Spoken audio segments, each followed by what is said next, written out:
Is it just me, or is something not adding up about Rachel Reeves and Sir Keir Starmer? Yesterday, this happened. I'm really proud, Mr. Speaker, that in the first year of a Labour government we got free school meals, breakfast clubs, childcare, got £15 billion invested in transport in the North and the Midlands. We're cutting regulation, planning and infrastructure is pounding forward. She cried her eyes out in full view of the world in Parliament. Sir Keir Starmer then refused to back her. In January, he said that she would be in post till the next election. Will she really? Prime Minister! She certainly won't. Mr. Speaker, I have to say I'm always cheered up when she asks me questions or responds to a statement, because she always makes a complete mess of it and shows just how unserious and irrelevant they are. And the tears kept coming, but of course it damaged the markets. It damaged Britain's economy. It looked weird. It was very weird. Last night, Sir Keir Starmer came out and made out like the Chancellor was suffering from some deep personal tragedy. Got nothing to do with politics, nothing to do with what's happened this week. It was a personal matter for her. I'm not going to intrude on her privacy by talking to you. She'll still be Chancellor by the time this interview is broadcast in full in a few She will be Chancellor by the time this is broadcast. She'll be Chancellor for a very long time to come. Oh, fair enough. But then, first thing this morning, bear in mind, obviously, how utterly devastated she was the day before, this happens. Thank you very much. It's great to be here today. Thank you, Wes, and it's great to be here today also with you, Keir. Smile, everybody. Smile. I've got to keep smiling. Yeah. The Chancellor emerges grinning like a lunatic alongside the PM. There are a few things about this that just don't add up for me. Sir Keir Starmer was asked why he didn't comfort her in the Commons. I didn't appreciate what was happening because, as you'll probably appreciate, the PMQs is pretty wired. Let's just think about this logically. So in order for that to be true, I think the Prime Minister is asking you to believe that he is the most oblivious man in Britain. He didn't notice what was going on right next to him. And then Rachel Reeves did her own statement. Clearly, I was upset yesterday, and everyone could see that. It was a personal issue, and I'm not going to go into the details of that. But my job as Chancellor at 12 o'clock on a Wednesday is to be at PMQs next to the Prime Minister, supporting the government, and that's what I try to do. I guess the thing that maybe is a bit different between my job and many of your viewers is that when I'm having a tough day, it's on the telly, and most people don't have to deal with that. Well, hang on a minute. What was it then? So was it a personal issue, or was she having a tough day? I don't quite think those two things necessarily marry up. Maybe they do, maybe they don't. No, I don't want to be insensitive, OK, but isn't it a bit convenient to say that the reason that she looked like this yesterday, there you go, was because of a personal issue that she will refuse to talk about? And then you come out today like this. I think, there we go. Oh, all smiles. And you expect us to believe that everything's absolutely fine. And you are the kind of person that we can trust with our economy, even though it's in the toilet, thanks to a lot of her decisions. I'm sorry, I'm not really buying it. I'm not, and I don't think a lot of people are. We were told it was because she'd had a row with the Speaker, Lindsay Hoyle. Then we were told she'd had a row with Angela Rayner. And we were told that she said she was under a lot of pressure, and that was the problem. And now we're being told to believe that she's had a personal issue, which meant that she went to pieces in the Commons, but now everything's absolutely fine. Again, I said it last night, I'll say it tonight. If there is some serious personal issue here, then OK, all right, and I do feel sorry for her. But unfortunately for her and Keir Starmer, this Labour government has a track record of not being very honest, and I wonder whether or not they're being honest about this. Let's get the thoughts of my panel. We've got former Tory MP Anna Firth, we've got current Tory peer Lord Bailey and ex-Labour Party advisor Matthew Larzer. Anna, are you buying this personal issue stuff? I'm not buying it or not buying it, to be quite honest, because I actually don't think that that is the key issue here. I mean, what happened was terrible, and I felt really bad for her on a human level. It should never have happened. She was upset before she came into the chamber. A face like that shows you've been crying for hours. This didn't happen in the chamber. The whips should have made sure she didn't go into the chamber, because she is the Chancellor of the Exchequer, and the demeanour of the Chancellor is a matter of national importance. What really, really worries me is she is saying today she is proud of her record. That's the really serious thing, because she has the worst record of any Chancellor in history. So, Sean, what do you make of what we saw today? So yesterday, right, it was really personal issue. And if that is the case, again, we're very sorry about it, big personal issue that meant that she blubbed in full view of the world. Goodness only knows what Vladimir Putin was thinking about looking at that, by the way. And then today, all smiles, everything's fine. I'm not going to tell you what was wrong. Clearly, the head of communications said, we've got to get ahead of this, and they gave her the line where she goes. To be clear, on a personal level, I feel really quite bad for her, but the reason I'll extend her no sympathy is because of the way her and her entire party treated Liz Truss. They bullied Liz Truss. I personally think she's slightly traumatised about what went on. So to ask us to extend her some sympathy now, I find quite hard. And let's be clear, she has destroyed our economy far beyond anything Liz Truss ever did. Right just now, she's making Liz Truss look like a genius. And here's the thing. If she had a personal issue, she shouldn't have come in the chamber. Keir Starmer shouldn't let her come in the chamber, and probably so should have the Speaker. They should have said, if you're having a serious personal issue, we don't expect you to be in this chamber. You can stay outside and deal with it. That's what should have happened. She has wrecked our economy. She's scared the markets, and that's important. Well, also, Matthew, she's not cleared anything up, has she? She's not cleared anything up. So yesterday, there was some alleged personal issue that meant that she was in the chamber crying her eyes out. It looked awful. It plunged the pound. The bonds markets went crazy, and we're not being told what it was. So how do we know that's not going to happen again? Well, I mean, I just think what Sean said is just completely wrong. I mean, let's actually look at what's happened today, because this is the most over-analysed 3 seconds of tears in world history. So the Prime Minister's expressed full confidence in Rachel, and the markets have reacted to that incredibly positively. All the little jitters of yesterday afternoon, when the incident happened yesterday lunchtime, have gone. I mean, let's just quote the chief economist, UK economist at Deutsche Bank. The market is certainly giving the Chancellor a vote of confidence.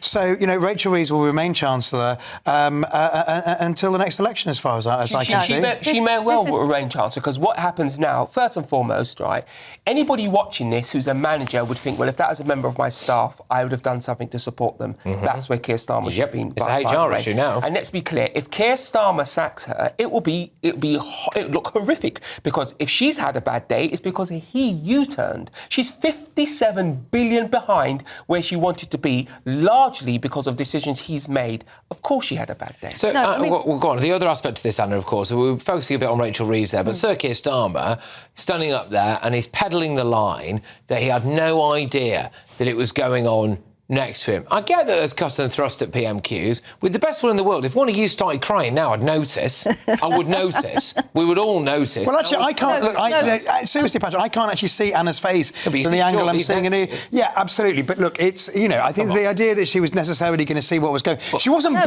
weeping. Some tears were slipping down her face. Sir Keir Starmer? Yes. Is he not asking us to think that he's the most oblivious man in Britain? No, Sir Keir Starmer is a robot. He's got the empathy, the emotional intelligence of a dead slug. So I totally get the fact that he would not have noticed what on earth was going on around him. But the point here is that he looks fundamentally weak by what has happened. And for Matthew to say that this is just some little thing and it doesn't matter, that is actually completely wrong. It does matter. Why does it matter? It matters, Matthew. When borrowing costs have gone back to where they were? It matters, Matthew. But yeah, come on, tell me how. I'll tell you why. Tell me how. Well, let's hear Anna. So my husband works in the city. He came back at 11:30 last night, 3 hours late, because he's trying to get investment into UK banks. That is his job.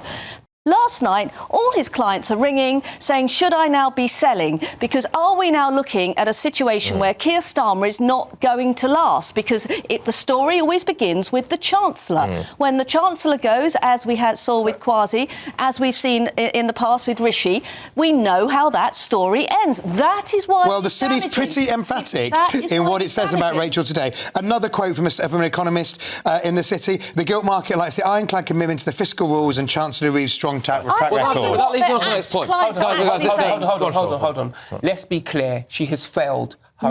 She's 57 billion behind where she wanted to be. Let's be clear. If you ask businesses in this country, the first thing they'll tell you about is her NI rights. Guys, they'll tell you about that. The markets are important, but they're not only. No, they're not. And a year ago today, when you and I and Patrick were all in a darts in Essex, which you mustn't forget, we're along with some lovely GB. To be on honeymoon. Instead you were with me, Sean, and 500 GB News viewers. Strip club. But, I'm pleased you're in Essex. It's a fine county, but it is a year ago that the Tories were thrown out of office, and the Tories today are slipping into fourth place in the polls. Matthew, of course, the government. That is a total irrelevance. We have had. It's not an irrelevance. Your party's dying. We have had. You won't have a party to be a member of, Anna. I cannot believe you've got the brass neck to sit on this sofa and say that. Your party is now destroying our economy. How's it destroying the economy? You tell that to the family farmers. You tell that to the family farm, the £3 million owner family farmers. Anna, if what you think is so popular, why is nobody voting for it? You need to come down to Essex more often. You need to talk to the small businesses. Why do you go to Kent? Why do you go to all the councils that your party lost, Anna? Because the Tories are dead in the water. You can scream as Anna. You can scream as much as you like. Even the camera's gone mental. You can scream as much as you like, Anna, but the Tories are finished and you know it. That's not the point. Let's just try. But it's true. It may not be. You don't think it's the point. Deny it. Our economy is more important. Who did politics. Great. So therefore you're going to. Stop, because we do have radio listeners who I imagine are now deaf, and we have. They're not the only ones. After that. So right. So talk about this because I do wonder if a Tory Chancellor had turned up to the House of Commons and cried their eyes out, and the economy. She did, and the economy. She wept a few tears, Pat. She didn't cry her eyes. Oh, come on, she was clearly. She was upset. She wasn't bawling her eyes out. Then also the economy was actually in worse state than when Liz Truss was in power, right? My point here being, interest rates are a lot lower. Is she getting an easier ride than she would be doing if she was a right-wing politician? There's absolutely no doubt in my mind she's getting an easier ride. Now, part of it is the Labour government are just about a year old or whatever it is. They haven't been around that long, so that's part of it. But the other part of it is the part of our press that does the best character assassinations is on her side, on the left. But her time will come to an end. Keir Starmer's easy rides will come to an end. We've seen signs of it before. I don't think they think they've had an easy ride, Sean. Let's be clear, the most important thing she's done is tank the economy.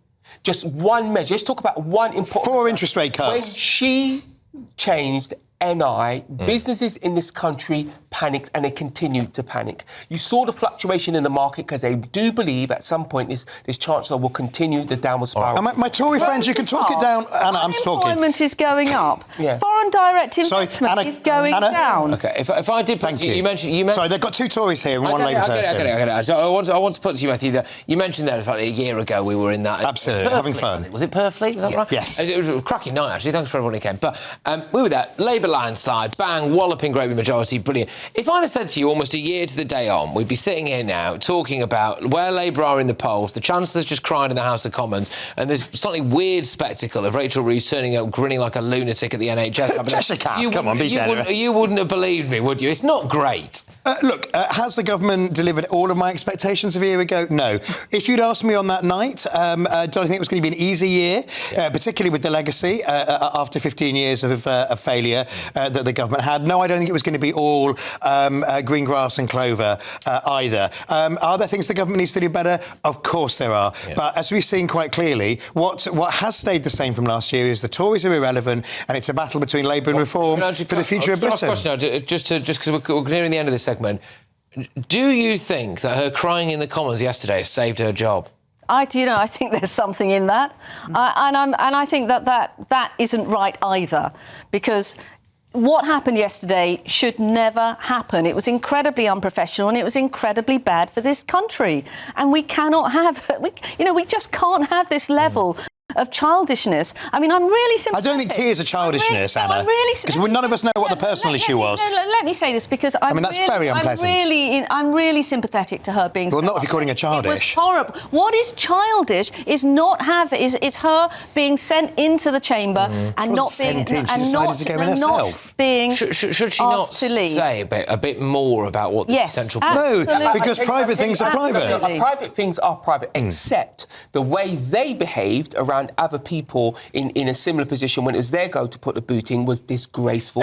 Normally, Labour are quite good at coming out and saying what a private issue is. Not always, because it's private. You need to adjust this. But what if you're sat at home? There is a whiff of, has this been re-engineered? It could seem like that. So I get that you're. This final word on this. I get that you're of the view that anything private or personal should be kept that way. And there might be a lot of people watching this now who think that as well. She shouldn't have come into the chamber. So OK, but unfortunately for Labour, they've got a track record of not necessarily always being entirely truthful about things, right? And so this might look like a little bit of a cover-up method. Look, I think the key thing now, as we've seen today, is that it was an unfortunate incident. As everybody has said, it's sorry to see her upset. What's key now is the next few weeks, and I'm sure that the next few weeks will be absolutely fine. All right. OK, well, that's good. Well, I am reassured. I tell you what, that's me. It's going to be fine. And we'll continue to see interest rates come on. We'll see interest rates continue to go down and the Tories continue to tank in the polls. All joking aside. However much these two dream.